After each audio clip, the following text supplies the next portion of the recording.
All right, and our next teller is Olga Loya, and she is here all the way from San Jose trying to get through the Mission Carnival to get here. Well, I'm very happy to be here to tell the stories and to hear the stories. I come by my Spanish naturally, but not easily. You see, my family, all the grown-ups spoke Spanish to each other, but not to the children. And it wasn't because they were mean or trying to deprive us of our cultura. They wanted us to fit. They wanted us not to have an accent.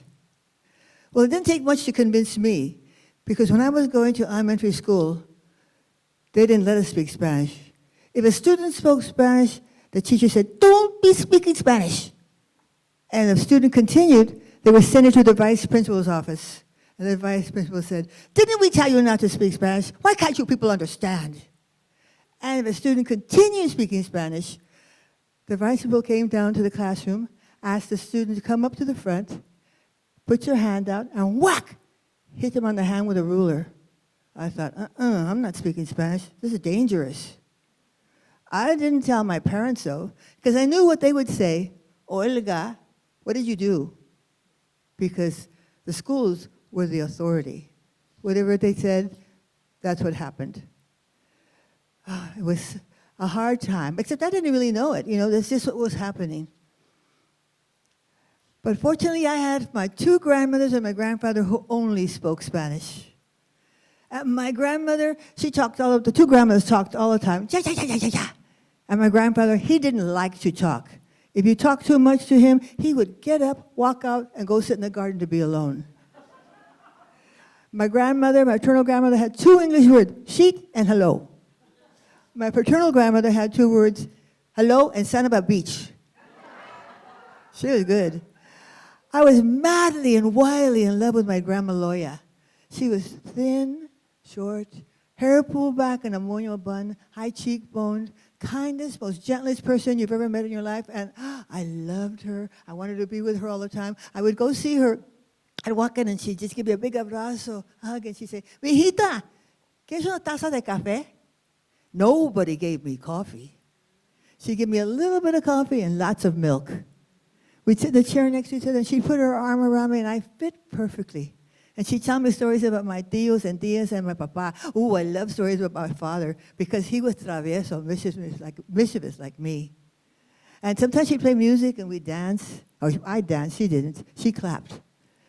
All the time that I was with her, I did not realize I was speaking Spanish. It was grandma talk. She died when I was 12 years old, and it was as though my Spanish died with her. All through my teens, I spoke Pocha. ¿Cómo está usted? I went to school, high school. I decided I wanted to go to college. I went to the counselor and I said, do you think I could go to college? And without a pause, he said, "No, you can't go to college. Your family is too poor. You should take shorthand and typing, and when you get out, get married." I walked out and I thought, he just told me I can't go to college. Well, he must know. He's a counselor. In the 11th grade, I woke up one morning and said, "Wait a minute, why can't I go to college? I'm not dumb. I can work hard." And I did. I got good grades. I got a little tiny scholarship just before I graduated. I was so thrilled. I mean, there wasn't much, but at least somebody was thinking about me. So I'm walking down the hall with my wonderful little paper that they're giving me for scholarship. My shorthand teacher comes walking towards me, right up to me, just this close. And I said, "Look, I got a scholarship." And she said, spitting in my face, "What a waste. You should not have got that scholarship. You'll never finish school." I was stunned. I stared at her. And if looks could have killed, she would have been dead. And I thought, we'll see. We'll see. Around the same time, people started coming around me and saying, "But you don't look Mexican," as though it was a compliment. And I say, "Thank you." I also started going to parties outside of East Los Angeles. Now, you know I don't know about you, but I lived in this area, lots of Mexicans, some Japanese, and I didn't realize I was in a rough area because there I was. So I'd go outside of there and go in a lot of like white parties. I'd walk in and somebody come up and say, "So where you from?" "East Los Angeles." I mean, I knew it had a bad reputation, but they'd start stepping back with these scared looks on their faces. And if they were really rude, they'd lean forward and they'd say, "So where's your knife?" Wow. And sometimes I wished I had a knife so I could cut out their racist tongues. As for racist, my counselor did me a great favor because I would never have gotten through college without my shorthand and typing. I worked my way through school. And that secretary that was so terrible to me did me a great favor because every time I felt like quitting, I would think, and I'd remember her little beady eyes, and I'd think, "I'll show you." So I went to college, a community college. I'm standing around just enjoying myself, talking to people, and somebody said, "Hey, Olga, where's that big street by where you lived?" "Oh, Whittier." And they all started to laugh. "Well, what's the big joke about Whittier?" And they laughed harder. And finally, one of them stopped and said, "You don't say it Whittier, you say it Whittier."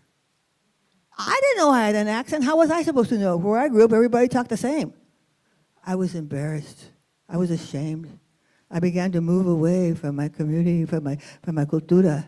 But at the same time, when I was at college, I took a Spanish class. The teacher came up and she said, I thought you said you couldn't speak Spanish." I said, "I can't." She said, "Then why do you always answer everything correctly?" And suddenly I realized I had all that Spanish locked in my mind from all the time I was with my grandma. When I was in East Los Angeles, everybody spoke Spanish. And I knew I had to find the llave, the key. So I started taking Spanish classes. And it was like an explosion. All these words, madrugada, dawn, and rompecabezas. Empecé a soñar in Spanish. I started to dream in Spanish. And then I heard about this man, and I thought, well, I'm going to go hear him, because I was in the search to find more about myself. I went to hear him, and he was charismatic. He was talking about the Aztecs and how powerful they were and what they had done and how smart they were and how they were our ancestors. And then he stopped and he looked at us with his big brown eyes, and he said, "Yo soy orgulloso de ser mexicano. I am proud to be a Mexican." I don't think I'd ever heard anybody say that. And he talked to us about how we needed to stand up for ourselves and how we had to stand up for everybody. It was Cesar Chavez, the leader of the United Farm Workers of America. And as I listened to him, I thought, maybe I should go to Mexico and see what it's like.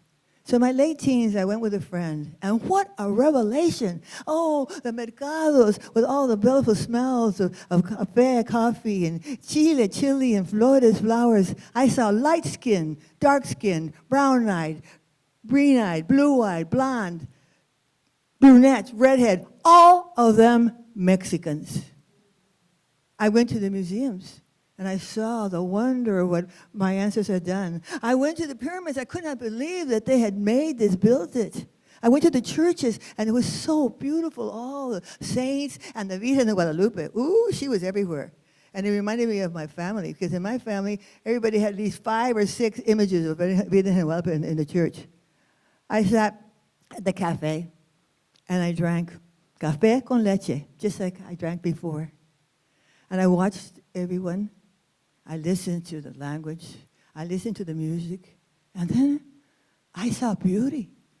I saw grace.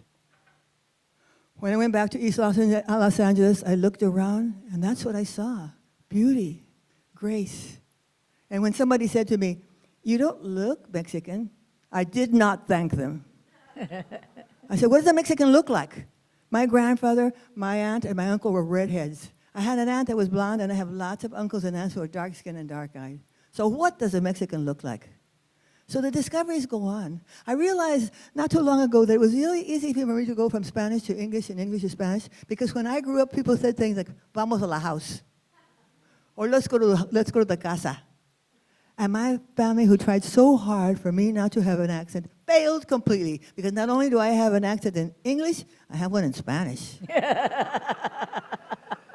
Telling the stories from the folclórico de Latinoamérica and from my vida, my life, and my familia, my family, it feels like I'm traveling through my cultura. I'm taking a road and traveling through my cultura, my culture, and my idioma, my language. And it's a road that I want to travel for a long, long time.